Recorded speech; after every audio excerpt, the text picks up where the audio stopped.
harus biasakan sarapan pagi. Ya, jadi tidak ada istilah tawar-menawar. Ibu saya tergesa-gesa, tidak bisa sarapan, tidak boleh. Harus memang jadwalnya itu harus disiplin. Ya. Kembali lagi, kalau karbohidrat itu tidak boleh ditumpuk-tumpuk karena pemecahan karbohidrat itu nanti timbulnya ke glukosanya tinggi. Jadi hati-hati, saya menekankan di sini yang mengalami ada gangguan gula darah terutama ya, jangan disamakan. Tadi saya sudah dari awal setiap kebutuhan manusia atau pasien itu akan berbeda-beda. Jadi tolong pahami di sini. Bekerja sama dengan Dinas Kesehatan Kabupaten Purworejo, Irama FM menghadirkan Jumat Sehat.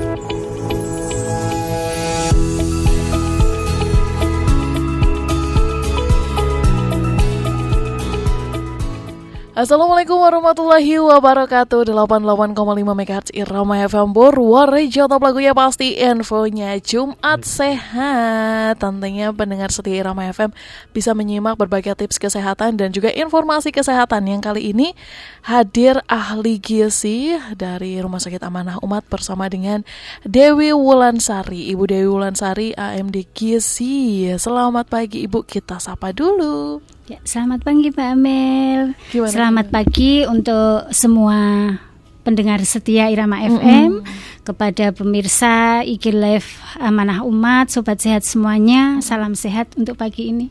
Oke, ini jadi live di Instagram, kemudian juga kamu bisa gabung ya langsung di sini bertanya kepada Ibu Dewi terkait gizi. Boleh apa aja ya Ibu berkaitan dengan gizi? Yang mau menanyakan mungkin ada empasi Bu, stunting Bu gitu ya. Ya, untuk season hari ini Mbak Amel, saya diberi amanat untuk menyampaikan materi tentang ketahanan pangan itu yang nantinya khusus ke B2SA. B2SA itu pola makan atau ketahanan pangan yang meliputi makanan yang beragam, bergizi, seimbang, dan aman. Oke. Ya, sebatas itu dulu karena keterbatasan waktu. Betul. Saya hanya diberi waktu 30 menit. Gitu Oke, ya. baik. Benar saya Irama FM karena waktunya yang sangat sedikit. Jadi mari kita batasi dulu dengan beragam, bergizi, seimbang, dan aman. Dan apa itu? Nanti lebih lengkapnya akan dijelaskan Ibu Dewi. Buat pendengar Irama FM yang mau bertanya, boleh silahkan melalui line telepon di 02753214446 atau melalui WhatsApp dan SMS-nya di 081392696815. Selama 30 menit ke depan hanya sampai pukul 9.30 ini Ibu. Cepet banget. Kita mungkin boleh dijelasin dulu, banyak yang belum tahu. B2SI itu apa sih Ibu? Bisa dikasih dulu pengertiannya dulu gitu ya. Siap, terima kasih Mbak Emel untuk waktunya.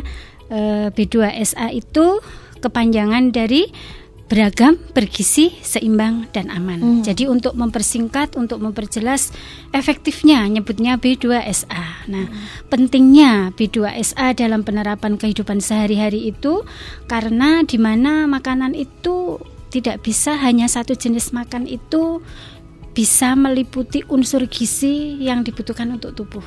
Nah, makanya ada kata-kata beragam. Beragam itu berarti kita harus nutrisi itu lengkap ya Mbak Amelia, harus ada dari sumber karbohidrat, harus dari sumber protein, juga harus ada vitamin dan mineral. Nah, di sini pentingnya B2SA kita terapkan. Saya akan membahas dari beragam dulu nih. Beragam itu contohnya dari sumber karbohidrat. Jangan terus kita acuannya karbohidrat itu berarti nasi saja ya Bu, gitu kan. Jangan, kan ada alternatif lain. Misalnya itu bisa dari jagung, bisa dari ketela, bisa dari sukun. Itu sama-sama sebagai zat tenaga. Ya, karbohidrat itu fungsinya sebagai zat tenaga. Nah, dengan seimbang itu bisa juga dari protein. Protein itu sebagai zat pembangun. Pembangun ini untuk regenerasi sel-sel di dalam tubuh, untuk membantu perkembangan fisik yang optimal, terutama untuk anak-anak ya. Ini protein sangat-sangat diperlukan sekali, harus tinggi protein karena nantinya akan mempengaruhi sebuah kualitas sumber daya manusia itu berawal dari konsumsi nutrisi yang cukup.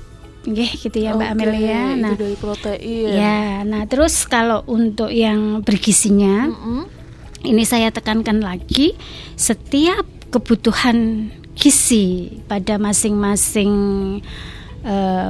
manusia, person itu berubah, tidak sama ya. Intinya jumlah kalori contohnya itu akan sangat berbeda karena harus ada kita hitung dari perhitungan tinggi badan, berat badannya, usia, faktor aktivitas, faktor stres, pola makan kehidupan sehari-hari.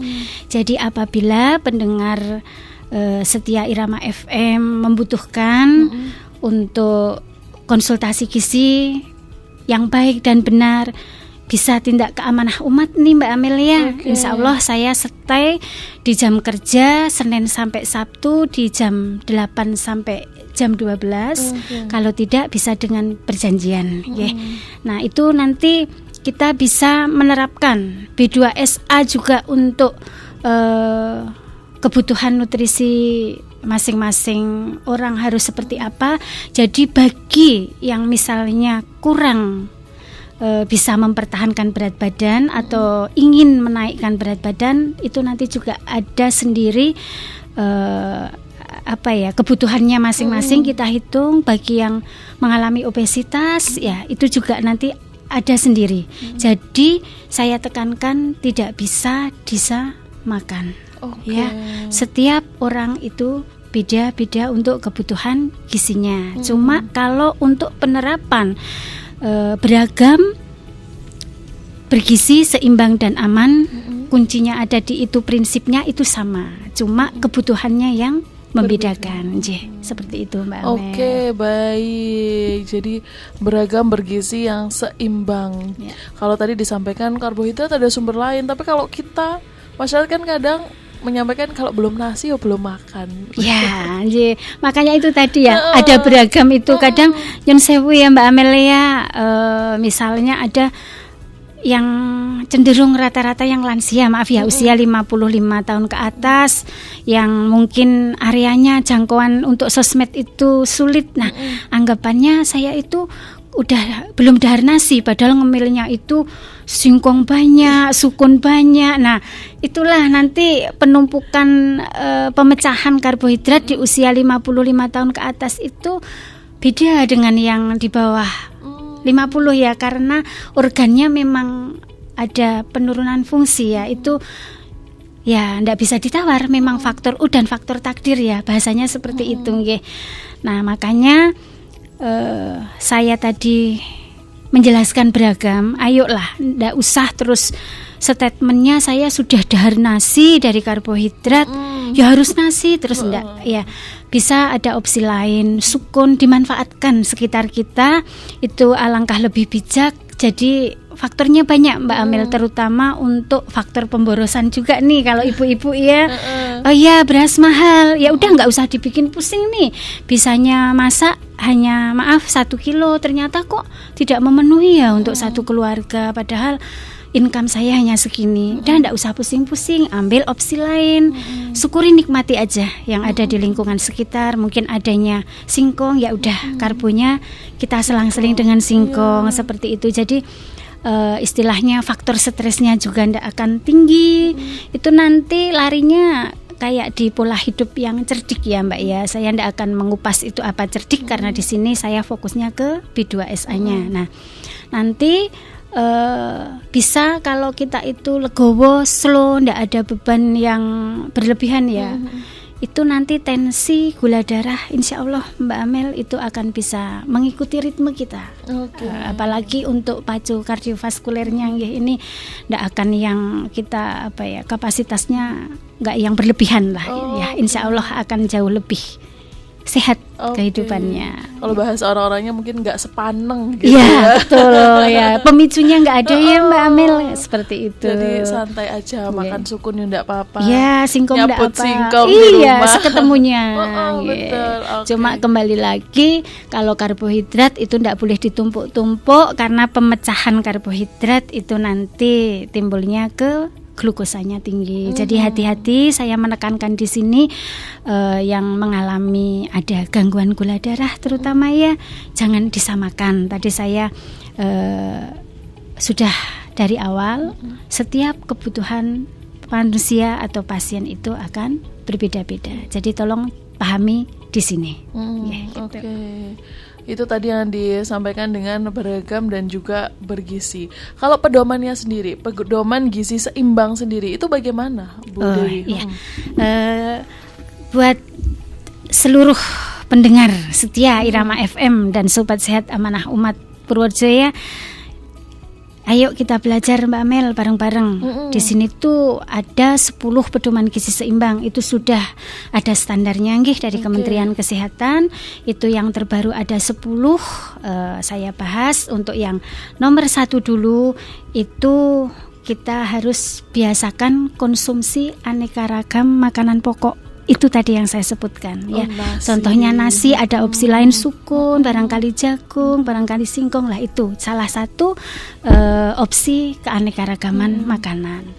Terus yang kedua Mbak Amel, itu kita harus bisa membatasi makanan yang terlalu asin, terlalu manis dan berlemak. Terlalu asin, manis dan berlemak. Ya, ini 3 rasa ini kalau kita itu berlebihan di ambang batas normal, ya otomatis resiko penyakit akan timbul. Yang paling sering dan akan mudah timbul itu di gula darah ada gangguan dan hipertensi. Itu sudah mendominan lah ya.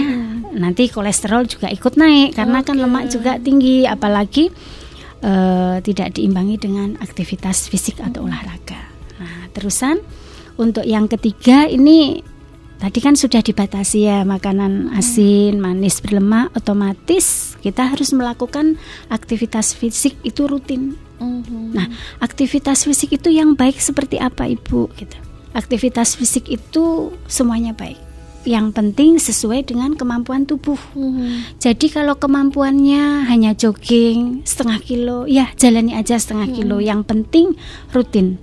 Jadi tidak ada paksaan harus lari yang sekian kilometer, sedangkan fisik tidak mampu, ya tidak boleh juga. Itu fungsinya untuk membantu mempertahankan berat badan ideal, Mbak Amel ya. Terus untuk selanjutnya, keempat, itu biasakan konsumsi lauk pauk yang berprotein tinggi. Nah, ini fungsinya untuk membantu kalau anak yang pas tumbuh kembang, itu membantu sebagai mencerdaskan otak juga karena sebagai zat pembangun. Nah, di sini juga bisa berfungsi sebagai zat pengatur. Jadi harus cerdik bagi Bapak Ibu semuanya, kalau ada putra-putri yang memang masih tumbuh kembang, tolong perhatikan asupan proteinnya itu harus asupan protein yang tinggi. Lebih baik ayo konsumsi protein hewani dari sumber ikan air tawar ya, karena kandungan natriumnya tidak akan terlalu tinggi. Jadi insya Allah dalam jangka panjang pun tidak ada timbunan natrium. Seperti itu. Terus untuk selanjutnya, rutin cuci tangan Mbak Amel pakai sabun dan air mengalir. Ini pola hidup bersih dan sehat. Itu kebiasaan dari COVID-19 harus dilanjutkan. Iya, betul. Nggak boleh berhenti ya gitu kan. Terus selanjutnya lagi itu harus biasakan sarapan pagi. Ya, jadi tidak ada istilah tawar-menawar. Ibu, saya tergesa-gesa, tidak bisa sarapan, tidak boleh. Harus memang jadwalnya itu harus disiplin, ya. Harus ada sarapan, harus ada makan siang, harus ada makan sore. Ini pengecualian bagi yang puasa. Jika memang untuk meniatkan menjalankan ibadah puasa ya harus ada sahur dan juga harus ada buka. Ya, itu seperti itu untuk pengaturan jadwalnya. Nah, terus untuk selanjutnya itu biasakan minum air putih cukup ya. Cukup, jadi tidak boleh ada kata-kata yang terlalu banyak juga tidak boleh. Ini cukup dalam kategori kita tidak ada penyakit penyerta, karena kalau ada yang penyakit penyerta terutama untuk gagal ginjal, mau tidak mau cairan itu harus diatur sekali, ada batasannya. Nah, terus untuk selanjutnya itu harus mengkonsumsi buah dan sayur. Nah, ini fungsinya untuk meningkatkan vitamin dan mineral di dalam tubuh serta serat. Jangan sampai ada anggapan putra saya sudah saya kasih vitamin Bu dengan merek A. Jadi nggak perlu lagi. Jadi nggak perlu itu konsumsi buah dan sayur ya. Memang baik Mbak, ada dopingan vitamin instan langsung dimasukkan gitu aja. Tetapi saya kasih saran itu tidak untuk selamanya bisa menjaga kebutuhan nutrisi di dalam tubuh. Yang memang bisa menjaga dan alami tidak ketergantungan itu memang hanya dari makanan. Jadi bukan berarti saya melarang untuk dikasih vitamin suplemen yang buatan pabrik bahasanya kayak gitu, tidak ya, boleh, tetapi tidak boleh itu dijadikan opsi atau alasan utama. Tetap alasan utama PR bagi orang tua harus bisa memberikan pengertian, harus telaten, harus sabar, karena kesehatan itu mahal harganya. Tidak bisa ditebus dengan apapun Mbak Amel. Kalau kita sudah telat, usia anak kita harusnya dikasih sekian, kok tidak bisa masuk nutrisi yang cukup, ya nanti takutnya itu tadi muncul stunting, berat badan, tinggi badan tidak sesuai dengan ukuran yang diharapkan. Nah, untuk selanjutnya itu biasakan membaca label makanan pada kemasan. Ini tidak bisa disepelekan. Nah, mulai dari anak-anak, apalagi yang putranya sudah bisa membaca, itu kalau mau jajan apapun, mau beli apapun, tolong dibaca. Ya, di label makanan itu satu, dibaca untuk tanggal expirednya dulu. Kedua, cari bahan tambahan pangan itu melampaui batas, ambang batas tidak. Nah, di situ kan nanti biasanya ada tabelnya Mbak Amel. Kalau memang melampaui ambang batas, tolong tidak usah dibeli atau tidak usah dikonsumsi, karena ini nanti akan timbul bermacam-macam resiko. Nah, itu apalagi dikonsumsi dalam jangka panjang, ya sudah nyun sewu ya, nanti akan timbul contohnya kanker juga bisa. Itu dari seperti itu Mbak Amel. Tren sekarang anak muda gagal ginjal. Nah, itu sudah banyak sekali ya, tidak bisa dibohongi bahasanya seperti itu. Terus untuk selanjutnya ini yang terakhir, syukuri dan nikmati aneka ragam makanan yang ada di sekitar kita. Gitu ya. Ini akan lebih enak nanti ya. Monggo, ada telepon masuk barangkali. Masih berhenti. Sudah berhenti. Ya, mohon maaf. Nah, itu tadi 10 pesan gizi seimbang. Yang terakhir saya ulangi ya Mbak Amel, itu harus bisa syukuri dan nikmati aneka ragam makan di sekitar kita. Nah, sekarang tidak usah apa-apa penggalihnya apa-apa mahal, tidak boleh ya. Jadi orang tua harus bisa bijak untuk mensiasati lah. Ayo kita, kan ada hidroponik, ada yang dari polybag kan kayak gitu ya. Tidak harus banyak, minimal ada pergantian bahan makanan atau sayuran untuk dikonsumsi anak-anak. Jadi dikenalkan Mbak Amelia dari dini, apa itu rasa bayam, apa itu rasa wortel. Jadi nanti anak nggak kebiasaan, ini aku nggak suka, ini aku nggak suka. Itu sebenarnya dari kebiasaan awalnya. Seperti itu ya Mbak Amelia. Baik. Ibu ini tadi teleponnya gagal, tapi pertanyaan di SMS dan juga WhatsApp-nya ada ini. Boleh kita jawab dulu? Boleh. Oke, kita buka dulu SMS online-nya ya dari pendengar setia Irama FM.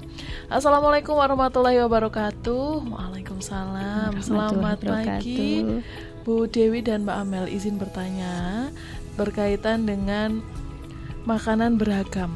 Wah, ini cocok sekali Bu dengan tadi yang dibahas Bu, tapi dengan beragamnya karbohidrat, banyak sekali yang menyampaikan kepada saya, terutama ibu saya dan ayah saya, terkait dengan makanan untuk anak saya.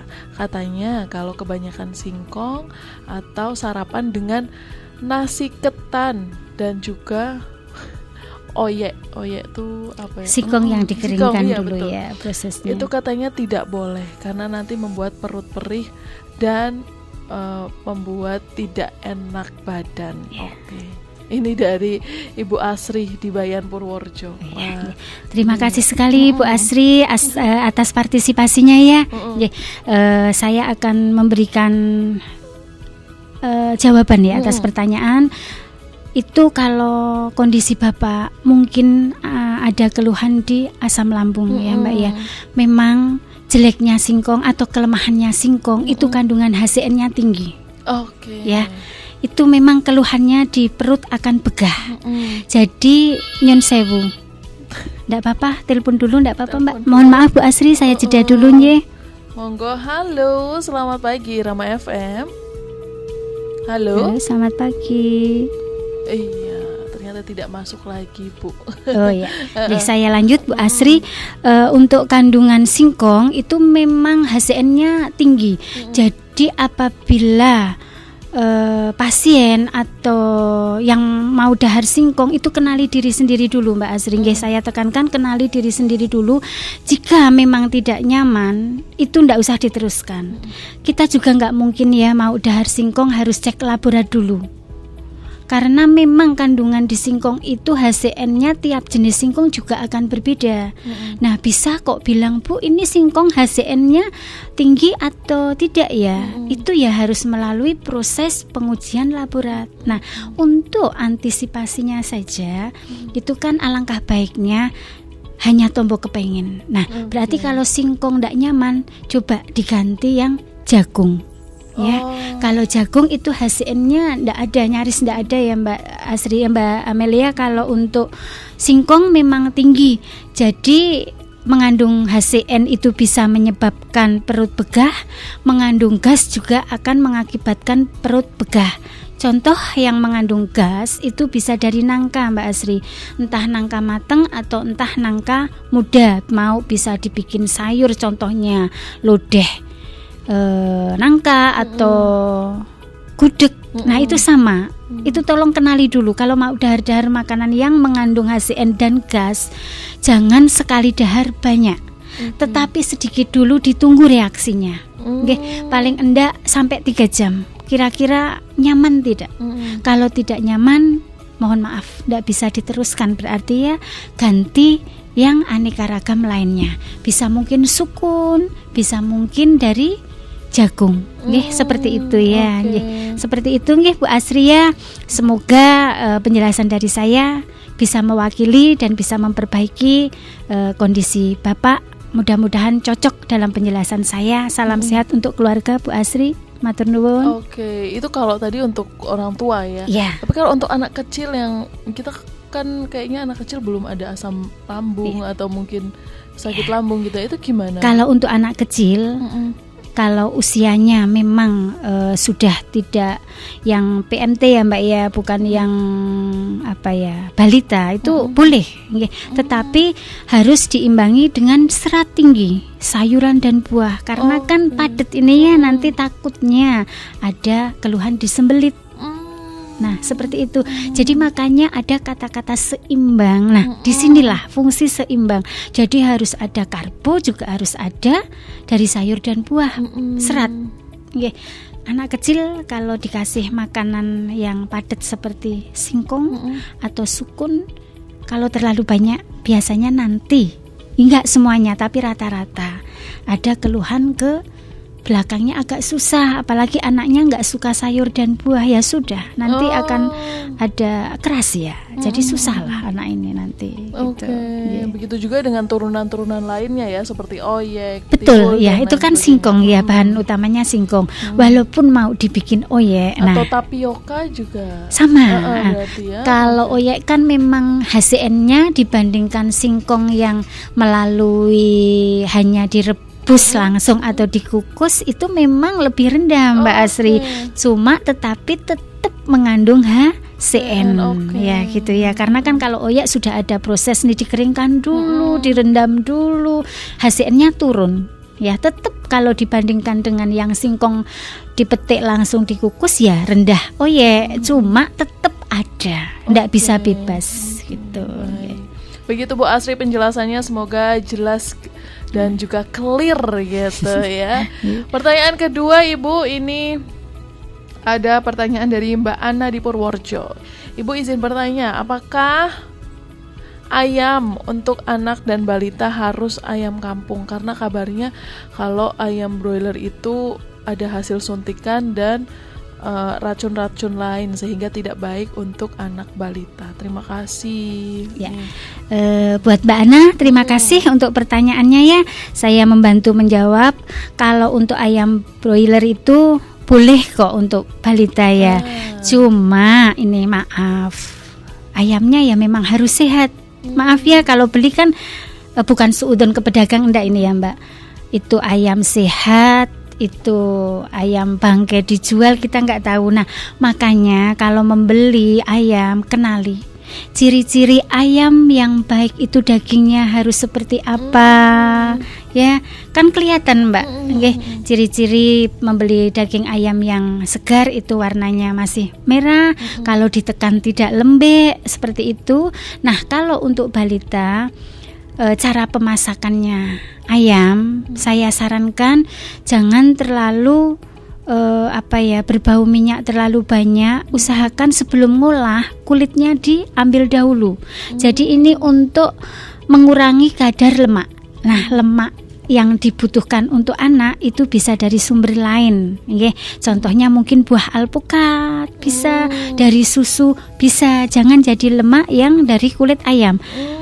Jangan ambil kulit ayam setelah dimasak, keliru. Ambil dulu kulitnya baru kita masak. Ya, ini bagi yang balita dan bagi yang mengalami kandungan lemak tinggi. Atau bahkan memang ingin mencegah biar tidak ada kandungan lemak tinggi, lah pola hidup yang betul ya harus diterapkan. Jangan sampai udah tinggi baru kita menerapkan. Mohon maaf ya, larinya agak ngos-ngosan. Seperti itu ya, karena bukan telat, bukan, cuma ya nanti penerapannya kan penyembuhannya beda kan ya Mbak Amelia. Apalagi tahu-tahu udah tinggi sekali nih. Biasanya ciri-ciri lemak tinggi di dalam tubuh dan tensi tinggi di dalam tubuh itu hampir sama. Dari pundak sampai ke kepala itu tidak nyaman. Nah itu ciri-cirinya itu memang tidak bisa dipungkiri seperti itu. Nah apa iya kalau pas seperti itu kita nggak bisa kan mendiagnosa sendiri ini karena lemak atau karena tensi kan seperti itu. Takutnya tahu-tahu ngeluh lemaknya udah di angka 300 ke atas. Nah itu jadi PR-nya lebih berat ya, untuk menurunkan itu lebih berat. Jadi lebih baik mencegah dulu daripada mengobati. Seperti itu Mbak Amel. Berarti dikasih lemak baik ya, jangan lemak jenuh betul, gitu. Begitu untuk balita boleh lemak memang dibutuhkan. Betul, memang boleh memang dibutuhkan. Kita tidak bisa kok bebas dari lemak karena lemak itu memang dibutuhkan untuk tubuh, untuk zat tenaga juga bisa, untuk zat pembangun juga bisa, seperti itu Mbak. Ada perhitungan lemak sekian persen dari kebutuhan tubuh karena tiap manusia kan beda-beda untuk kebutuhannya. Seperti itu Mbak Amel. Begitu Mbak Ana, semoga menjelaskan dan menjawab boleh, tapi dengan catatan harus sehat dan tahu ciri-cirinya bagaimana. Betul, ayam yang sehat gitu ya. Bu Dewi, nampaknya waktu berlalu begitu cepat padahal masih banyak yang pengen ditanyakan. Iya. Tidak terasa ya Mbak Amel ya. Mungkin ini pertanyaan terakhir dari saya. Kalau tadi disampaikan pertanyaan tentang gizi seimbang beragam, Kalau tadi belum disenggol yang dimaksud aman, Bu Dewi. Oh ya. Iya, aman itu gimana? Aman. Nah, di sini untuk aman itu di dalam pangan itu harus bebas dari kemungkinan bahaya yang bisa ditimbulkan bagi kesehatan kita, Mbak Amel. Jadi pangan itu harus aman dari satu, bahaya fisik, bahaya biologi, terus yang ketiga bahaya kimia. Nah, bahaya fisik contohnya itu bisa dari isi staples, bisa dari batu kecil, bisa dari jarum. Nah, ini yang tampak ya Mbak Amelia, itu bahaya fisik. Nah, terus yang untuk bahaya mikrobiologi itu bisa dari kayak virus, bakteri. Nah, ini memang tidak kasat mata, tapi bisa dikenali dari ciri-ciri. Misalnya contohnya makanan yang sudah berbau busuk. Nah, berarti itu sudah tidak layak untuk didahar ya, tidak layak untuk dikonsumsi. Jadi tolong jangan nekat, karena nanti takutnya ada keluhan di pencernaan. Nah, terus yang untuk bahaya kimia itu contohnya tadi yang di awal sudah saya sedikit bahas tentang bahan tambahan pangan. Nah, contohnya ada borak, ada formalin. Kalau ada bahan tambahan pangan di atas normal, nah itu yang kita tidak perbolehkan. Nanti ada gangguan di pencernaan. Kalau jangka panjang ya takutnya ada timbul penyakit-penyakit penyerta, Mbak Amel. Di situ. Untuk kategori aman, jadi harus bebas dari bahaya fisik, bahaya mikrobiologi, dan bahaya kimia. Seperti itu. Oke, baik. Begitu yang dimaksud dengan aman. Jadi harus semuanya ya. Beragam juga harus, bergizi, satu lagi seimbang dan aman. Seimbang, kemudian aman gitu ya. Terima kasih Bu Dewi sama-sama, Mbak Mel. Terima kasih juga tadi udah banyak penanya yang bergabung. Yang melalui telepon mohon maaf sekali tadi ternyata begitu diangkat sudah mati. Mungkin kesempatan lain waktu lagi Bu Dewi akan hadir ke sini. Insyaallah. Kita akan ngobrol hal lain ya Ibu. Ya, insyaallah ya. Mudah-mudahan diberi kesehatan. Amin. Mungkin untuk terakhir bisa dikasih closing statement dulu Bu Dewi. Oh ya, terima kasih bagi pendengar setia Irama FM dan sobat sehat Rumah Sakit Amanah Umat. Mari hidup sehat dengan menerapkan pola hidup B2SA, beragam, bergizi, seimbang, dan aman. Saya pribadi selaku ahli gizi Rumah Sakit Amanah Umat, mohon maaf apabila ada tutur kata yang kurang berkenan. Insya Allah ilmu yang saya sampaikan bisa bermanfaat untuk semuanya. Kami dari Rumah Sakit Amanah Umat siap mengemban melayani umat. Terima kasih, salam sehat. Terima kasih dan mendengar setia Irama FM. Dengan ini saya bersama dengan Bu Dewi pamit undur diri dari Jumat Sehat. Selamat pagi, selamat beraktivitas dan sampai jumpa. Wassalamualaikum warahmatullahi wabarakatuh. Waalaikumsalam warahmatullahi wabarakatuh.